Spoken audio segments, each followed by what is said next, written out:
ఇప్పుడు గత 5 సంవత్సరాల్లో దుర్మార్గమైనటువంటి పరిపాలన మీద పోరాటం కొనసాగించి ప్రస్తుత హోంమంత్రిగా ఉన్నటువంటి అనిత గారిని మాట్లాడవలసిందిగా ఆహ్వానిస్తా ఉన్నాం. మా అందరికీ నమస్కారం.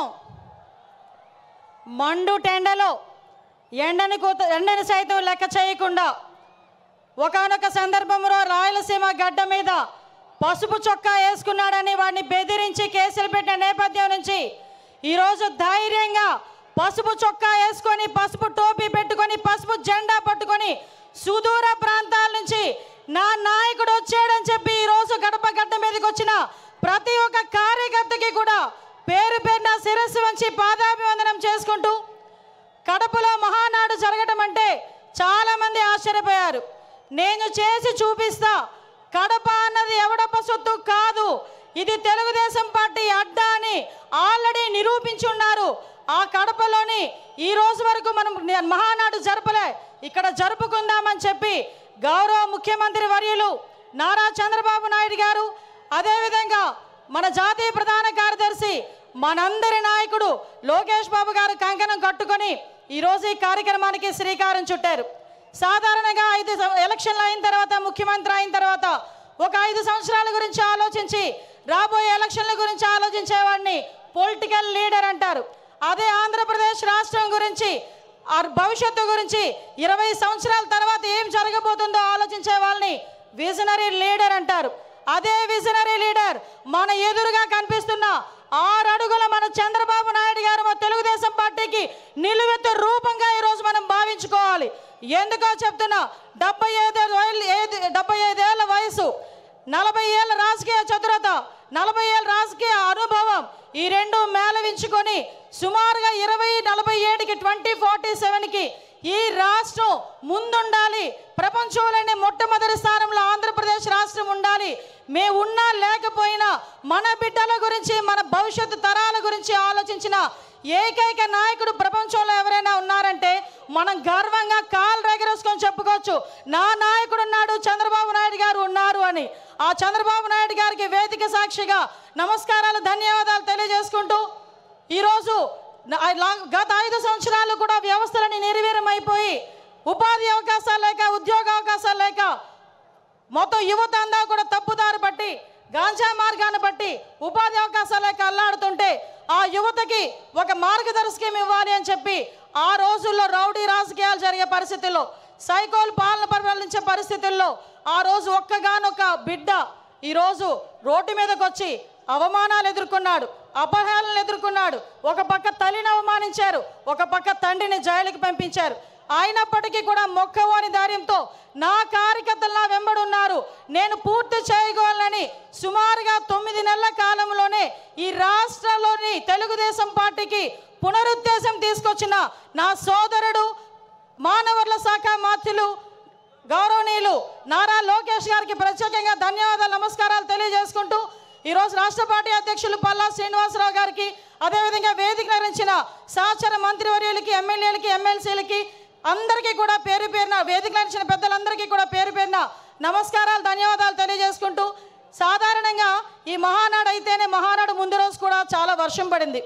వర్షం పడితే చాలామంది లోపల తీన్మా డ్యాన్సులు వేసుకున్నారు అవతల పార్టీ వాళ్ళు. ఈ మహానాడు ఎలా అవుతుందో చూద్దాం, ఈ మహానాడు ఎలా అవుతుందో చూద్దామని.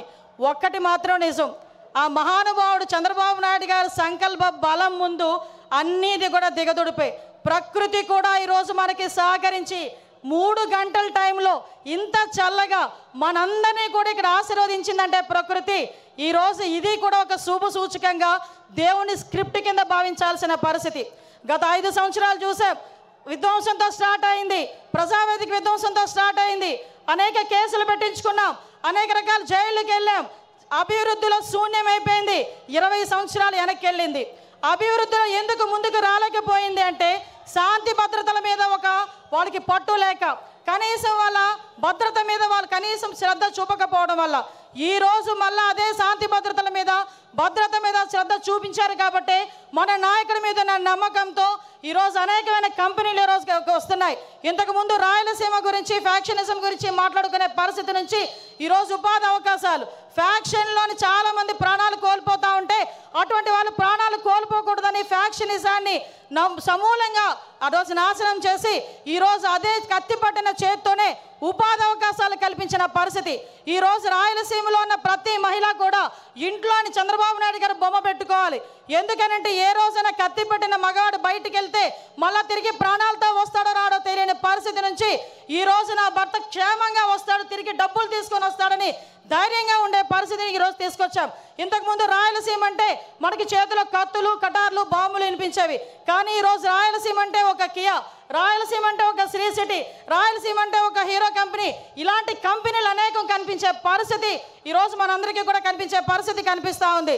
నేను ఒకటే చెప్తున్నా, నిన్న ఒకే ఒక విషయం చెప్పి ముగిస్తా. పెద్దలందరూ ఉన్నారు.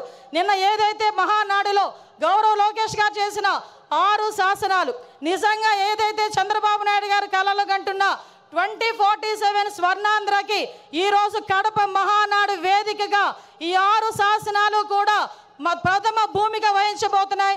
ఇవే పునాది కాగబోతున్నాయి.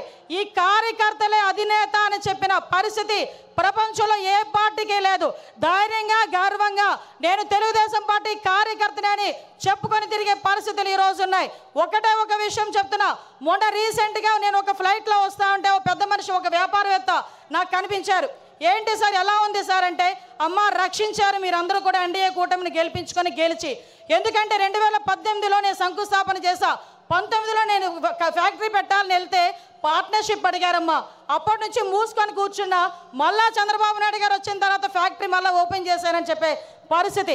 ఒకటే చెప్తున్నా సార్, మీరు ఏదైతే 6 శాసనాలు తీసుకున్నారో ఈ 6 శాసనాలు మంత్రులుగా ఉన్న మేము కానీ, ఎమ్మెల్యేలుగా ఉన్న స్టేజ్ మీద ఉన్న వాళ్ళు కానీ, కార్యకర్తలుగా ఉన్న వాళ్ళు ప్రతి ఒక్కరు కూడా గ్రామానికి వెళ్ళి చెప్పే బాధ్యత మేము తీసుకుంటాం. మీరు కలలుగన్న 2047 విజన్ ఏదైతే ఉందో ఆ విజన్ని పరిపూర్ణంగా ముందుకు తీసుకెళ్లే విధంగా, మరీ ముఖ్యంగా గుంట నక్కలు చేరకుండా ఉండే బాధ్యత కూడా కార్యకర్తలుగా మనందరం కూడా తీసుకోవాల్సిన బాధ్యత ఉంది. మళ్ళీ 5 సంవత్సరాల తర్వాత నేను వస్తా అని కలలుగనే వాళ్ళకి మొన్నటితోనే ఆఖరి రోజు పులి స్టాప్ పడే పరిస్థితి, మళ్ళీ ఇలాంటి గుంట నక్కలు మన దగ్గరికి చేరకుండా ఉండే పరిస్థితి కూడా మనం తెచ్చుకోవాలని మనస్ఫూర్తిగా కోరుకుంటూ, ఇప్పటి నుంచే 2029 వెనక్కి కూడా ఇప్పటి నుంచే పని చేయాలని ప్రతి కార్యకర్తకి కూడా తెలియజేసుకుంటూ, ఈ మహావేదికగా మీ అందరికీ నాకు ఇక్కడ మాట్లాడే అవకాశం కలగజేసినందుకు ప్రత్యేకంగా గౌరవ ముఖ్యమంత్రి వర్యులకి, నారా చంద్రబాబు నాయుడు గారికి, లోకేష్ బాబు గారికి అందరికీ కూడా ధన్యవాదాలు, నమస్కారాలు తెలియజేసుకొని సెలవు తీసుకుంటున్నా. జై హింద్, జై తెలుగుదేశం.